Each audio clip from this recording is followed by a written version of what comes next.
أعوذ بالله من الشيطان الرجيم. بسم الله الرحمن الرحيم.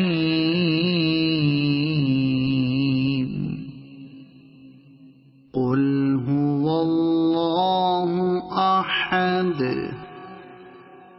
الله الصمد لم يلد ولم يولد ولم يكن له كفوا أحد. صدق اللہ العظیم.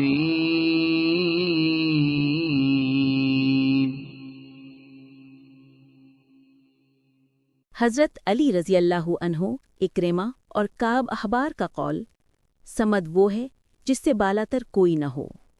حضرت عبداللہ بن مسعود رضی اللہ عنہ، حضرت عبداللہ بن عباس رضی اللہ عنہ اور ابو وائل شقیق بن سلمہ کا قول، وہ سردار جس کی سیادت کامل ہو اور انتہا کو پہنچی ہوئی ہو. ابن عباس کا دوسرا قول، صمد وہ ہے جس کی طرف لوگ کسی بلا یا مصیبت کے نازل ہونے پر مدد کے لیے رجوع کریں. ان کا ایک اور قول، وہ سردار جو اپنی سیادت میں، اپنے شرف میں، اپنی عظمت میں، اپنے حلم اور بردباری میں، اپنے علم میں اور اپنی حکمت میں کامل ہو.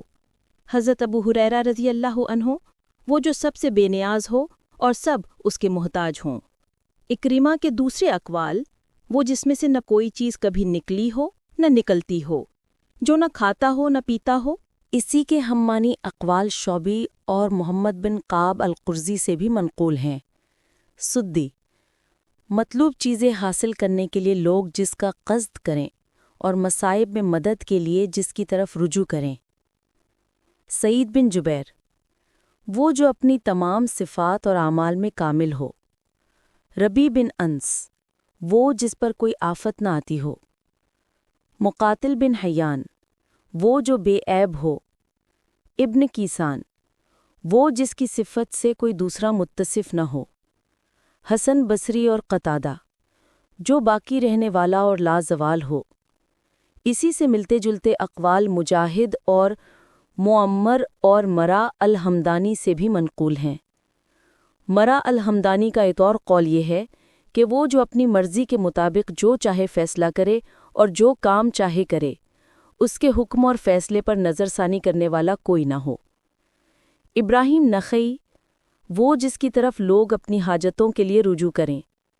ابو بکر الانباری، اہل لغت کے درمیان اس میں کوئی اختلاف نہیں ہے کہ صمد اس سردار کو کہتے ہیں جس سے بالاتر کوئی اور سردار نہ ہو اور جس کی طرف لوگ اپنی حاجات اور اپنے معاملات میں رجوع کریں.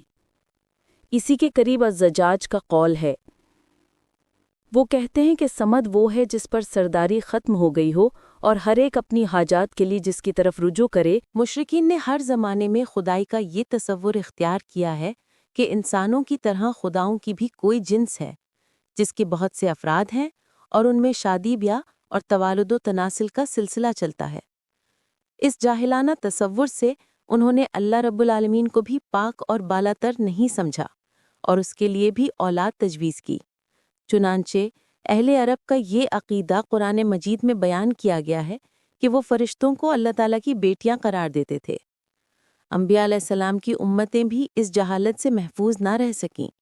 ان کے ہاں بھی کسی بزرگ انسان کو اللہ تعالیٰ کا بیٹا قرار دینے کا عقیدہ پیدا ہو گیا. ان مختلف توہمات میں دو قسم کے تصورات ہمیشہ خلط ملط ہوتے رہے ہیں. بعض لوگوں نے یہ سمجھا کہ جن کو وہ اللہ تعالیٰ کی اولاد قرار دے رہے ہیں وہ اس ذات پاک کی نسبی اولاد ہے، اور بعض نے یہ دعویٰ کیا کہ جس کو وہ اللہ کا بیٹا کہہ رہے ہیں اسے اللہ نے اپنا متبنی بنایا ہے. اگرچہ ان میں سے کسی کی یہ جرت نہیں ہوئی کہ معاذ اللہ کسی کو اللہ کا باپ قرار دیں، لیکن ظاہر ہے کہ جب کسی ہستی کے متعلق یہ تصور کیا جائے کہ وہ توالد و تناسل سے پاک نہیں ہے، اور اس کے بارے میں یہ خیال کیا جائے کہ وہ بھی انسان کی طرح اس قسم کی کوئی ہستی ہے جس کے ہاں اولاد پیدا ہوتی ہے، اور جس کو لاولد ہونے کی صورت میں کسی کو بیٹا بنانے کی ضرورت پیش آتی ہے تو پھر انسانی ذہن اس گمان سے محفوظ نہیں رہ سکتا کہ اسے بھی کسی کی اولاد سمجھے۔